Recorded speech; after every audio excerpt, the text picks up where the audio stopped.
Welcome to the Neuroperformance Podcast with your host, Andy Murphy. Join us as we delve into the advanced high-performance tactics he uses with his elite clientele across the globe. Let's unlock a whole new world of business potential together.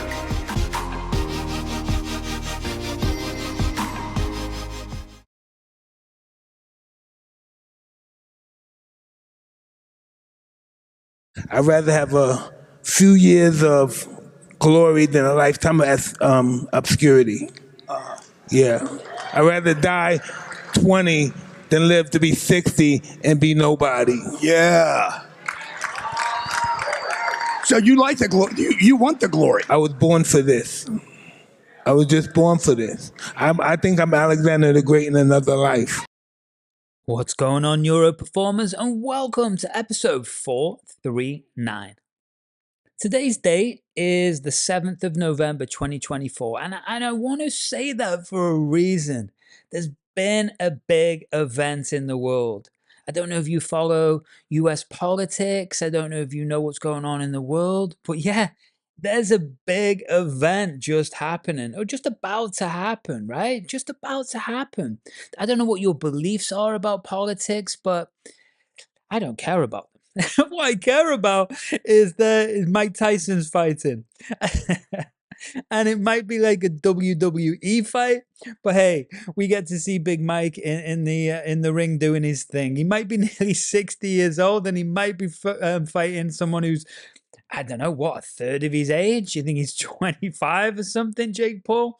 But I just wanted to share a little bit about Mike, because if you don't know who Mike Tyson is, I ain't going to tell you who Mike Tyson is. But what I am going to do is deep dive into his philosophies, his psychology, his purpose, his drive, his resilience. And what's interesting, I'm actually sharing an interview, or part of the interview, from Grant Cardone. He did an interview with Grant, and because it's interesting. Mike's an interesting guy in many different ways, and I hope you are understanding that Mike is a very deep thinker, a deep thought leader. And if you don't know that, then definitely delve into the world of Mike Tyson and his thinking. It's really, really interesting. What is also interesting about this interview is, I think Mike is very aware of his environment and who his audience is always, right? He's an entertainer. He's also a world-class athlete and all of these things. And I feel this interview isn't necessarily his deepest. I don't, because he's playing to Grant Cardone's crowd, right? And Grant Cardone isn't known for the deepest, most heartfelt spiritual being, although he is deep in Scientology. He's not known for being loving and caring, right? He's known for having a monster ego. And in this interview, that's what also comes out with Mike, which is good and bad. It is what it is. But I felt it was still a good interview, that I can interject in. I can do what I do, and I also can show you the contrast of who Mike is, his belief systems, and also show how he's portraying himself to the crowd, and he's answering the questions to Grant, because it's interesting. He says statements, and Grant and the crowd take quite a few things as kind of superficial or jokes.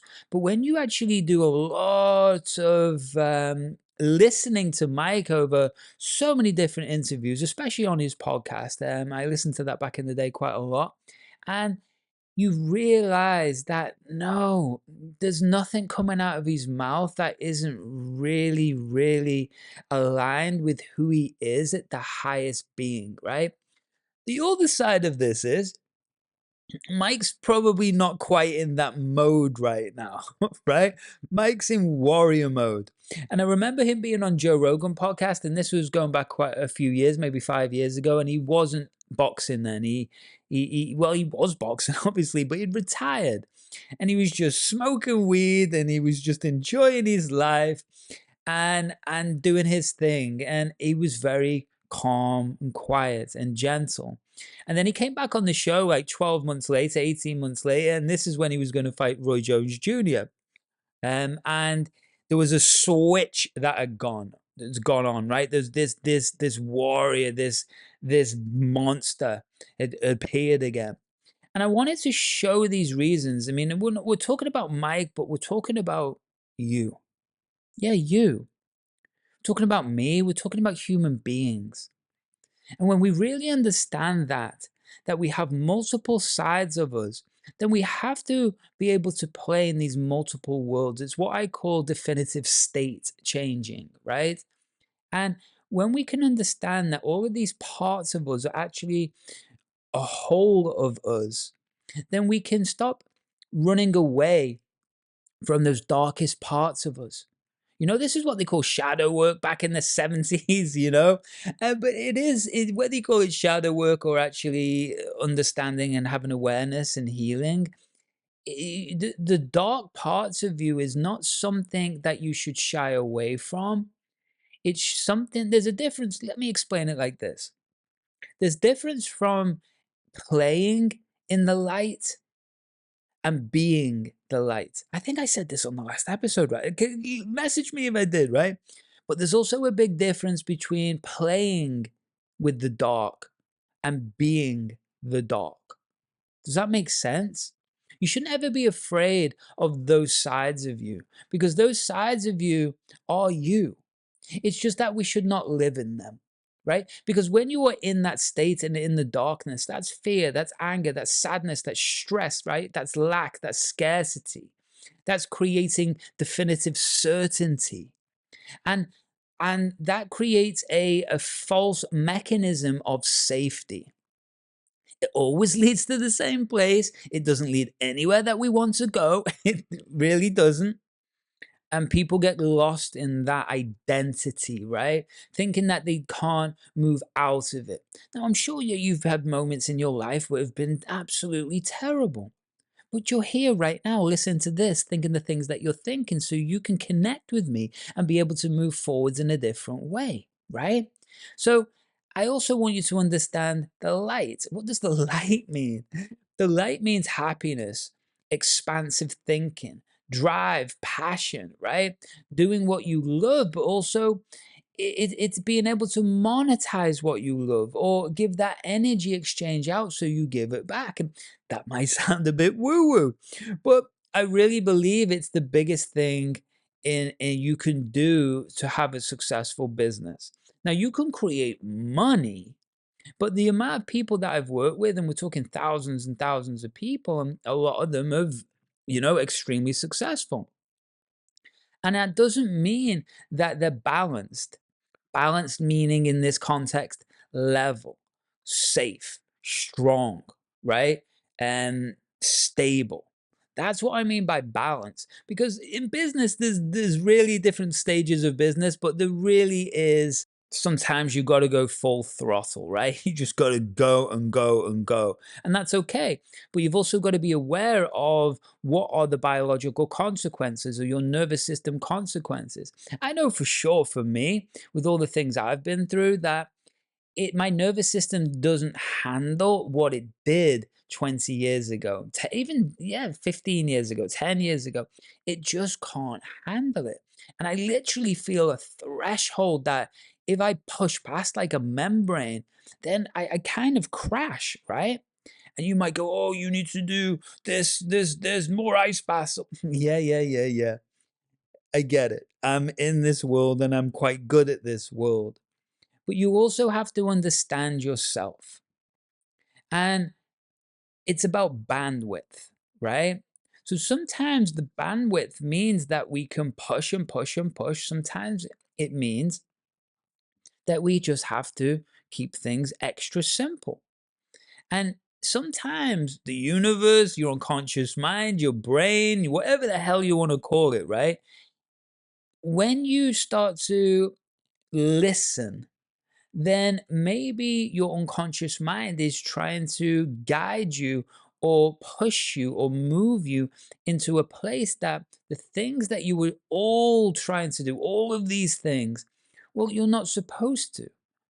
And so often it can make us sick, it can cause chaos situations, but really it's all about really refining what we truly want or what our mission is. And the mission grows, it changes. We can do many other missions, but when we truly get that, then maybe the things that we were trying to do, well, maybe the timing's wrong. Maybe they're not quite right for us. Maybe we're supposed to head down a path that we're trying to resist, but ultimately is the thing that we're supposed to do. So we just have to own it. We have to lean into it and we have to see what happens.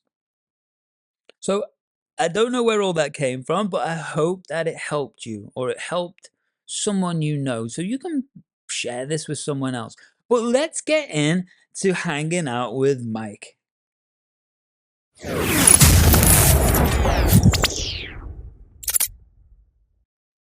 Okay, if you're a regular listener, imagine your company being shared with thousands and thousands and thousands of unique people like you. That would be amazing, right? So you can become one of our official sponsors of the Neuro Performance Podcast. I'm interviewing several companies right now, and you could be one of them. Imagine thousands and thousands of people every month hearing your brand. And if you want to know more, hit the description because there's a beautiful link in there. And guess what? You can chat and see if you are a right fit for neuro performance. Also, if you've ever thought about becoming a guest on Neuro Performance, then guess what? This is your opportunity. I bring on about 5 different people, unique people like you who have a powerful message. You're doing something special in the world, and I want to share them with my audience, or not even my audience, the Neuro Performance crew, right? We go out to thousands of different people each month. As I say, 100,000 downloads a month, done over 3 million downloads altogether. And I just want to share you in my world. Now, there is qualifications for it. It is very, very exclusive, very, very limited. And maybe it's perfect for you. So hit the show description and let's talk.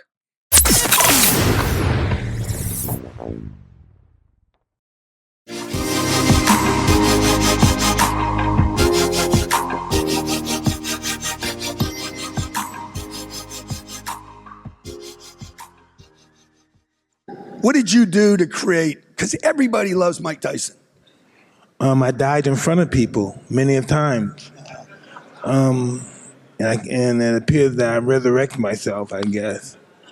So talk to me about how do you die and then resurrect yourself? Well, Because everybody needs to know how to do that. Well, it starts off like this. You lose everything. Everybody you loved, everybody you thought you loved, and you start all over again.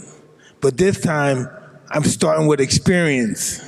Before I had no experience, so everything was like, wow, what can I say? It was really difficult. And I had to learn through that experience to start over.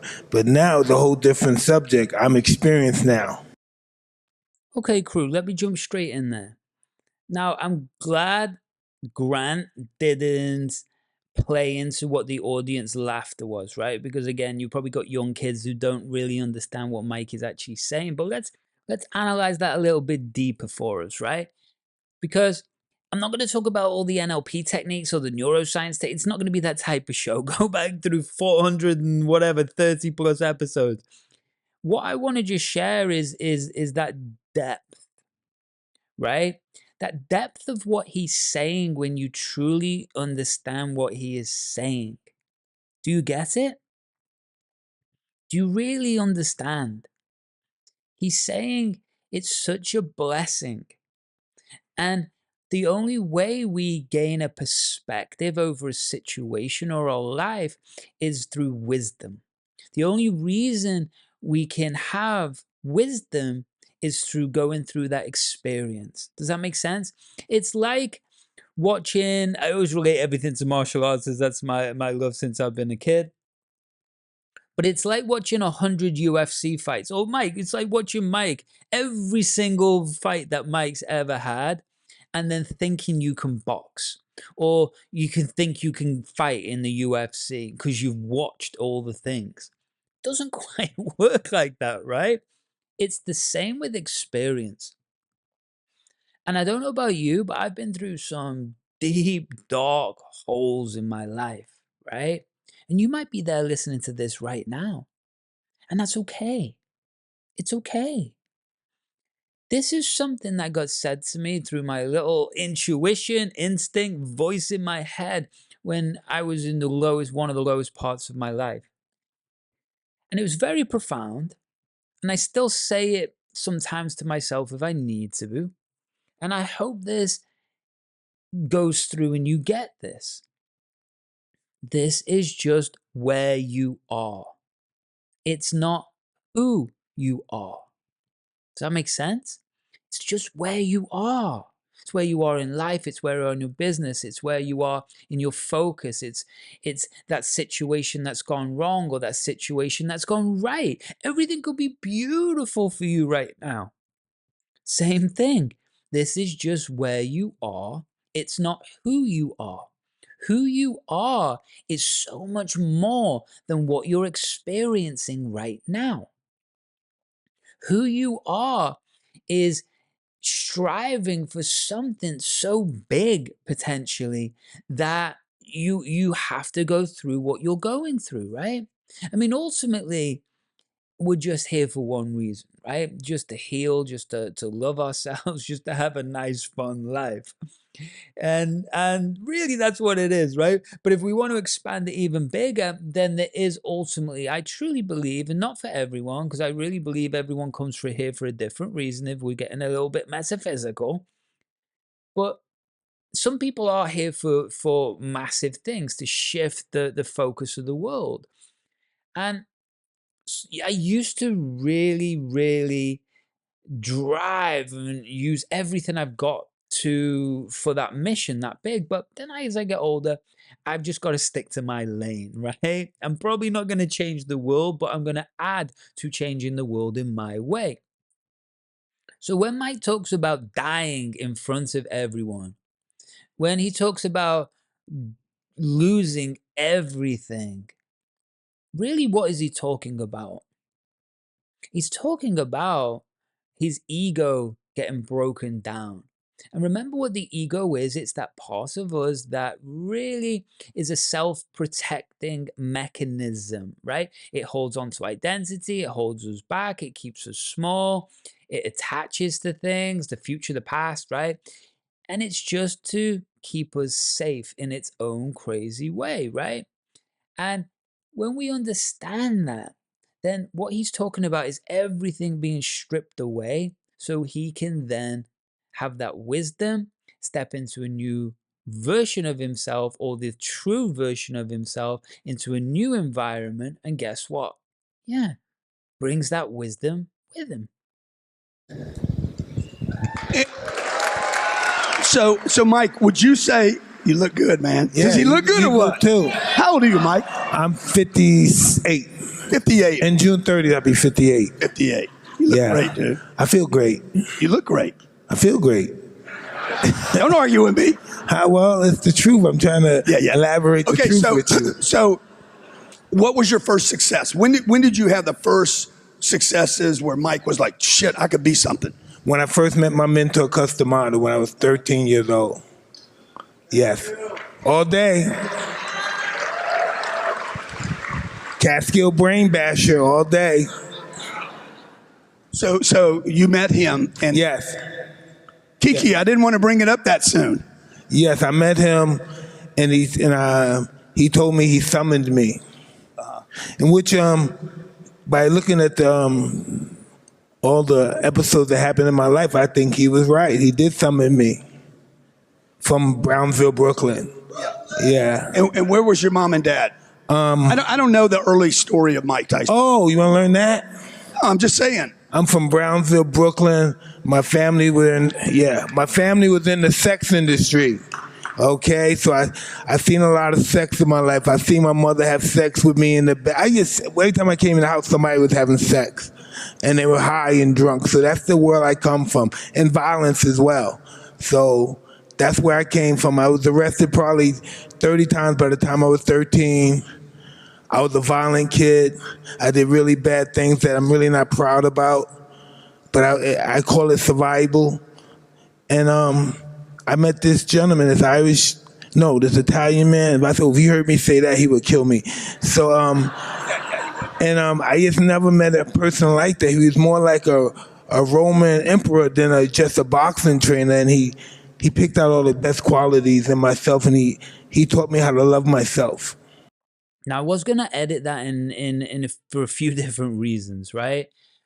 Because one, Grant, I don't know what Grant's up to. How can you not know Mike Tyson's backstory, or you've got Mike Tyson on his show and he's done zero research? So that's whatever.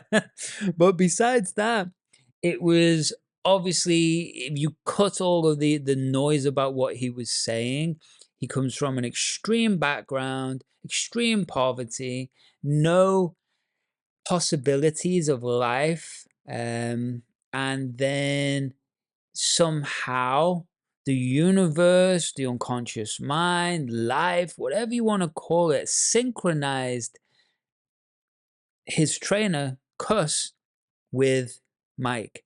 And then guess what? He showed him love. So we're getting metaphysical on this show today, a little bit deeper, right?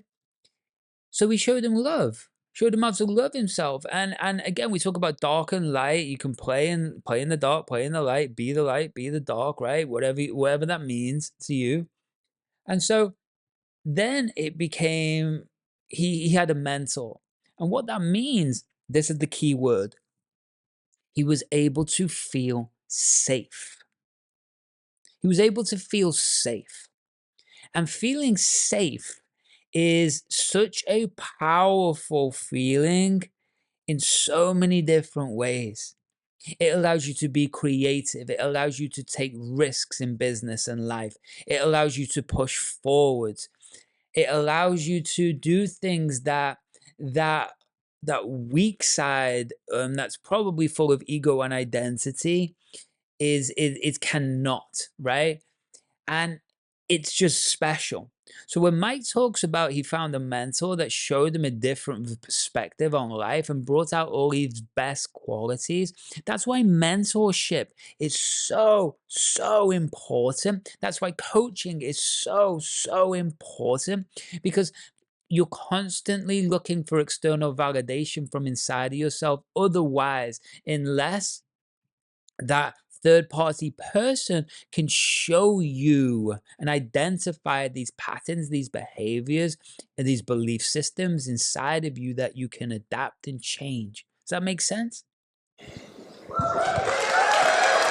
And so he was like a dad then, right? Big time. He adopted me. Yeah, he adopted me when I was 16, I think. Yeah, 18. so I lost my dad when I was 10. By the time I was 13, I was in trouble.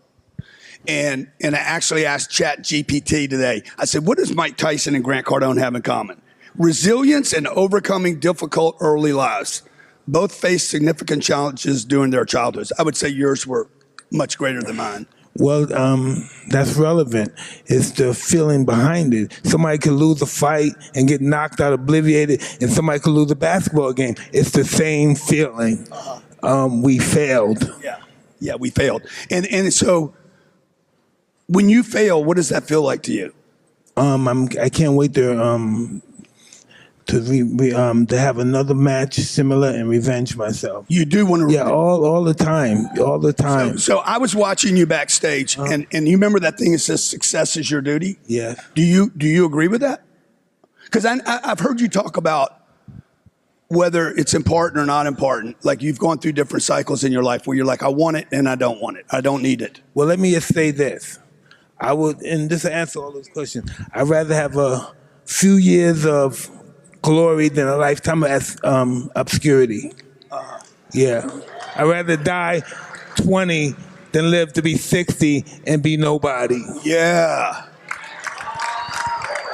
So you like the glory. You want the glory. I was born for this. Now, put that into context, right? If you understand what Mike's really saying and what was portrayed, are very different things.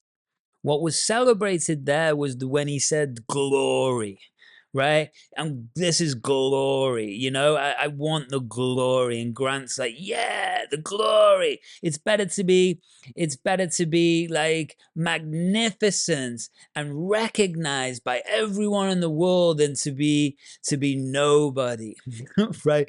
But that's not what Mike's saying. It's not what Mike's saying. It was totally missed. On a deeper level, what Mike was saying is that he's being his authentic self in every context, right? And it's not from ego, it's beyond ego. It's purpose. It's who he is, not who he's trying to be. And what was celebrated there was the egotistical side of that statement, but it just wasn't egotistical once you understand the depth of what that says. And when he says he thinks he was Alexander the Great in a past life, and everyone laughs and Grant doesn't even understand, right? Sounds like I'm bashing Grant in this episode. I'm not bashing Grant. There's two different worlds that they're playing in from Mike Tyson and Grant Cardone. And he does genuinely believe he was Alexander the Great in a past life, right? He genuinely believes that. It's not like he's making it up. So again, that shows the depth of his thinking. I was just born for this. I think I'm Alexander the Great in another life. Yeah. You think you were what in another life? I think I'm Alexander the Great in another life, yeah. Yeah. He was a bad dude. Well, he was smart. He was smart and clever. That's what made him bad, because he wasn't a big guy, he was a little guy, and but he was a leader. He made people follow him, you know, to their death, and that's a leader. So, Cuss saw what in you?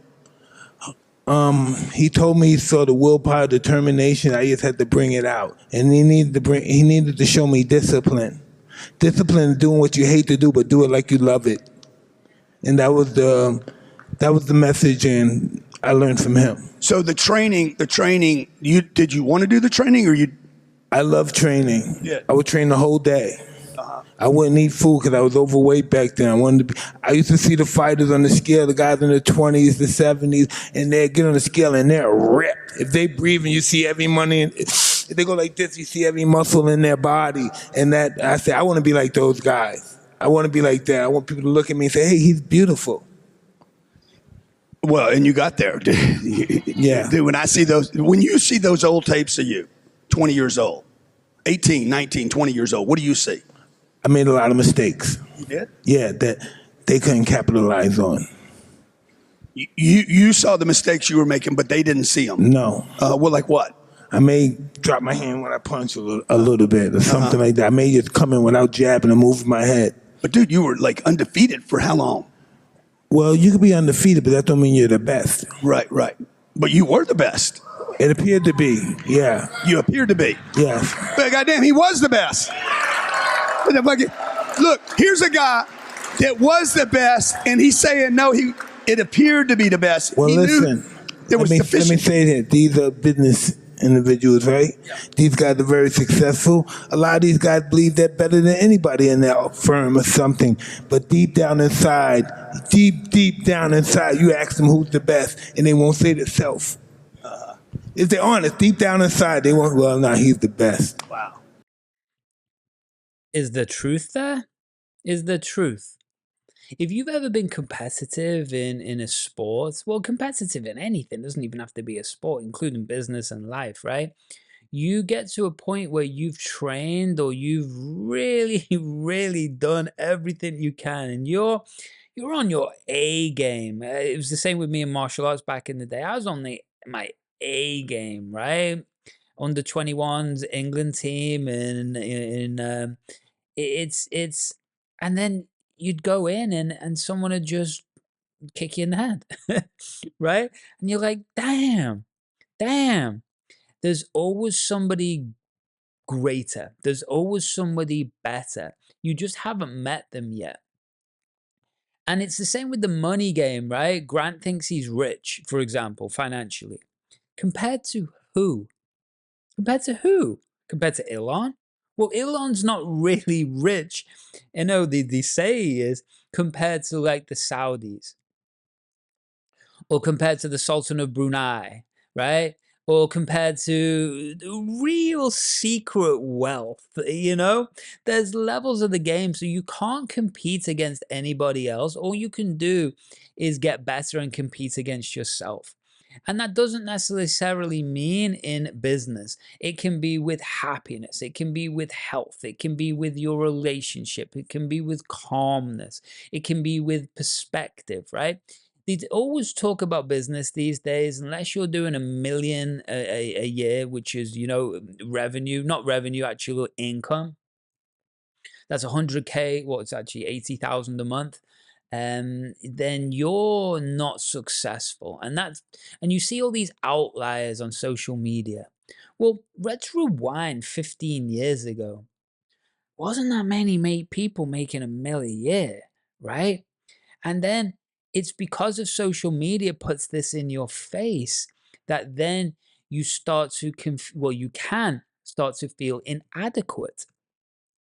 You're not good enough, right? I want their life. I want this life. Well, that's all great. You can take elements of those things, but this is your life. Your life is your life. So be the best at your life, not somebody else's. First fight you lost, where you were like, okay, this is a problem.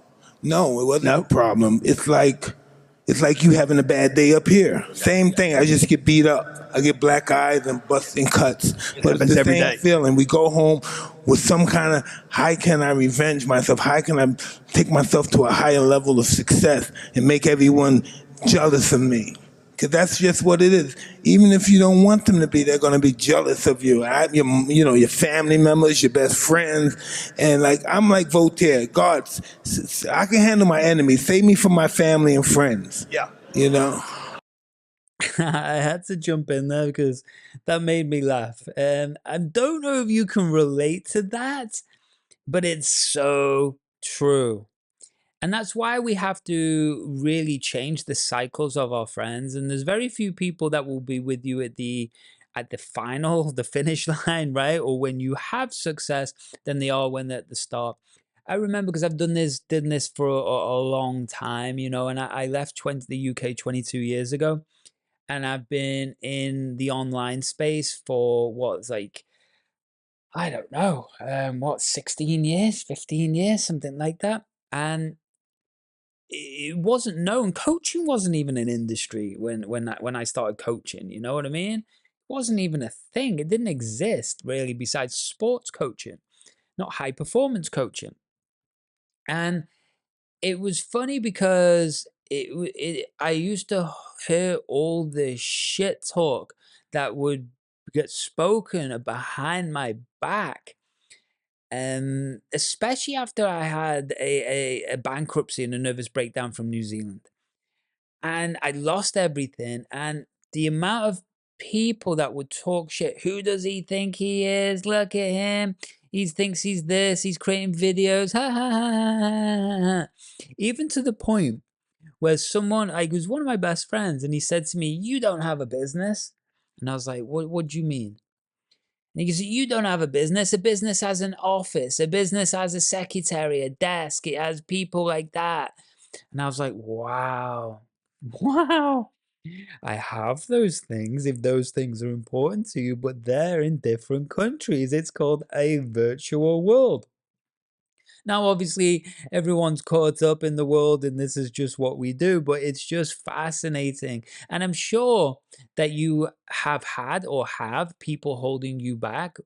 So it's okay. And when you understand the perspective of this, when you understand it's they are just trying to keep you safe or they are just absolutely jealous of you. And jealous of you means they would like to live the life that you're trying to lead or leading, but they don't have the confidence. They don't have the balls, right? They don't. And so they want to pull you down rather than lifting them up, because it's easier to come down to their level for them to expand into yours. So if you're going through that right now, it's okay. Everyone's been through it, including Mike Tyson, right? Just keep going. How do you know who the enemy is? I'm not clairvoyant or anything, but listen, you could detect your enemies. You could detect them. You feel in the room, your hair rise on your arm. You just know your enemy. You know, at least I do. Yeah. No, hey. Listen, everybody that helps you is not your friend. Everybody you fight is not your enemy. You have to remember that. Like that. No, that's real talk.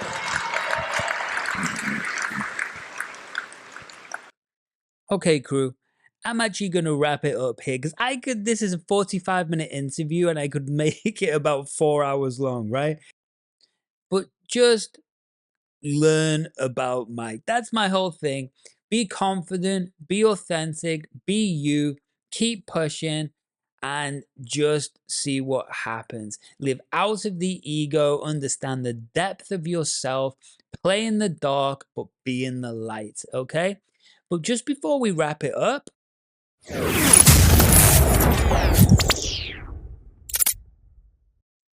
right here, right now, this could be your brand. It could be your brand. And someone out there, the thousands of people listening, might go, oh, I really need that. I want that right now, and contact you. That's the amazing thing, right? Being a sponsor means that you become part of the Neuro Performance family. It means over 6 to 12 months, you're going to have thousands of people just like you hearing your name again and again. And if that sounds something that you want, you know where to find me, you know how to contact, hit those show descriptions, or head over to andy@andymurphy.online.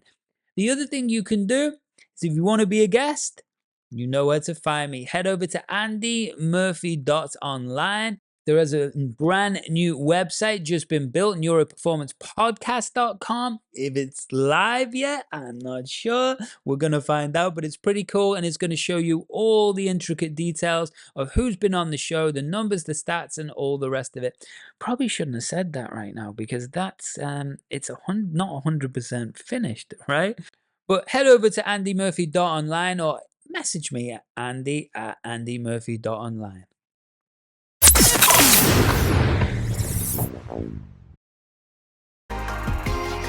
That's all for this episode of the Neuro-Performance Podcast. Thanks for tuning in. Remember to stay connected, rate, review, and visit andymurphy.online to take the next step towards unlocking your pure potential. See you next time.